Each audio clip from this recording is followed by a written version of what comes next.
Wesh la famille, j'espère que vous allez bien. On se cale aujourd'hui pour une nouvelle vidéo la famille. Aujourd'hui nous allons voir le top 4 des pires dictateurs dans le monde. Avant toute chose la famille, je vous laisse me lâcher le petit like et si vous n'êtes pas encore abonné, abonnez-vous, c'est super important. Alors abonne-toi et clique sur la cloche de notification pour ne rien manquer. Sans plus tarder la famille, on va passer à la vidéo et j'espère que ça va vous faire plaisir.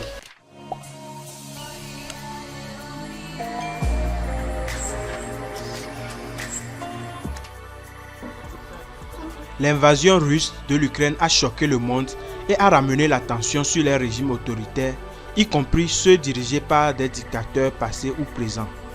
Tchétung, Hitler, Pol Pot, Tito, Saddam Hussein, tous les clans connaissent leurs dictateurs et nous ne faisons pas exception. Voici pour vous les portraits de 4 dictateurs qui dirigent actuellement leur pays en maître absolu, tout aussi cruels et cupides les uns que les autres, au détriment de leur peuple souvent misérable. Numéro 4. Teodoro Obiang Nguema de la Guinée équatoriale. Né en 1942, est devenu président de la République de Guinée équatoriale en 1979 à la suite d'un coup d'État contre son oncle. Il a été réélu plusieurs fois, obtenant près de 100%, un indicateur fort de son ingérence électorale. La Guinée équatoriale, avec une population de seulement 750 000 habitants, était une dictature relativement inconnue jusqu'à la découverte de ses réserves de pétrole en 1995. Depuis lors, les compagnies pétrolières ont investi des milliards de dollars dans le pays. En conséquence, le revenu annuel par habitant est de 4 472 dollars américains, tandis que plus de 60% des équato-guinéens gagnent moins de 1 dollar américain par jour.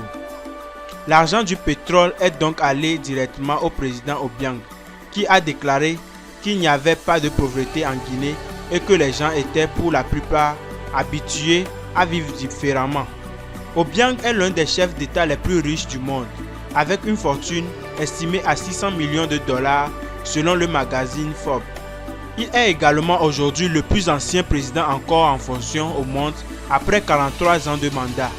Dans son pays, il n'y a pas de transport en commun, pas de médias et seulement 1% des revenus de l'État vont à la santé.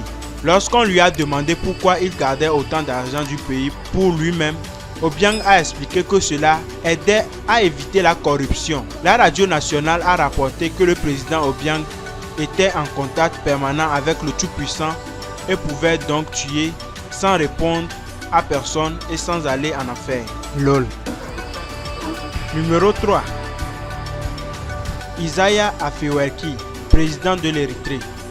Né en 1946, est président depuis l'indépendance de l'Érythrée en mai 1993. Il est le premier et le seul président de la courte histoire du pays. L'ancien secrétaire général du Front de libération du peuple érythréen était initialement considéré comme un libérateur. Mais une fois au pouvoir, Afewerki a plutôt transformé son pays en prison, avec la fermeture des médias indépendants, les élections annulées et un service militaire interminable obligatoire.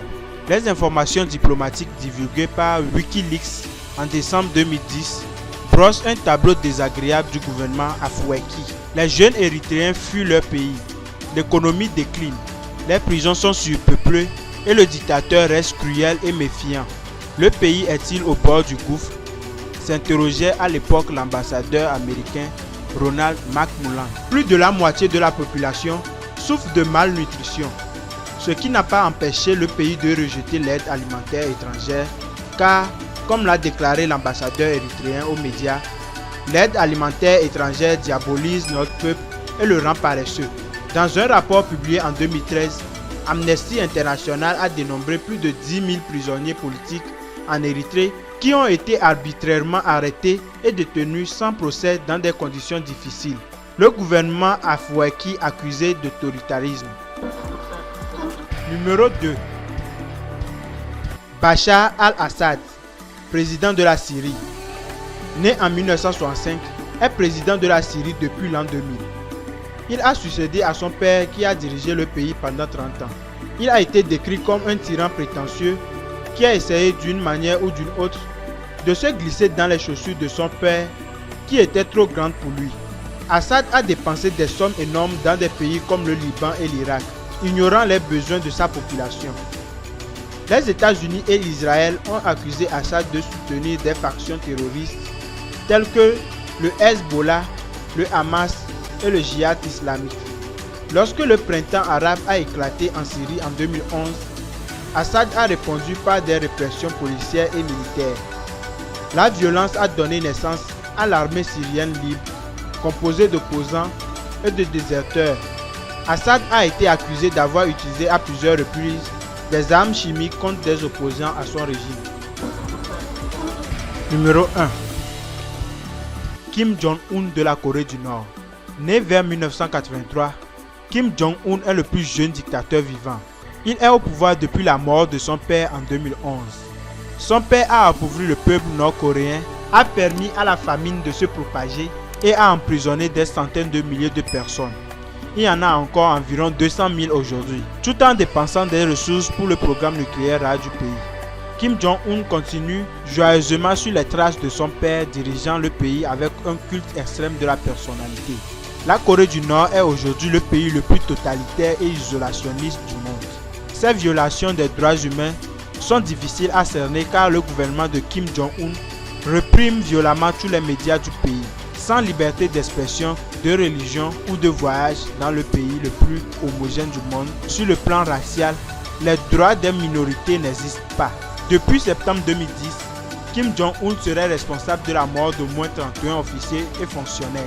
En 2013, à la suite d'exercices militaires conjoints des États-Unis, du Japon et de la Corée du Sud, Kim Jong-un les a menacés de guerre nucléaire. En octobre 2013, son ex-petit ami et 11 membres de sa troupe de danse ont été tués par balle à cause d'une vidéo légèrement vêtue. Le 12 décembre 2013, il a exécuté son oncle numéro 2 du régime, soupçonné de crimes et de factions contre-révolutionnaires.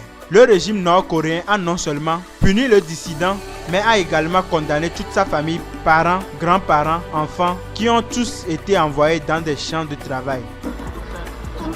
Sur ce, la famille, j'espère que la vidéo vous a plu. Et si c'est le cas, likez, commentez, partagez. On se calme pour une prochaine vidéo, la famille. C'était les top 4 des pires dictateurs dans le monde avec Mercurio. Bang, bang, bang.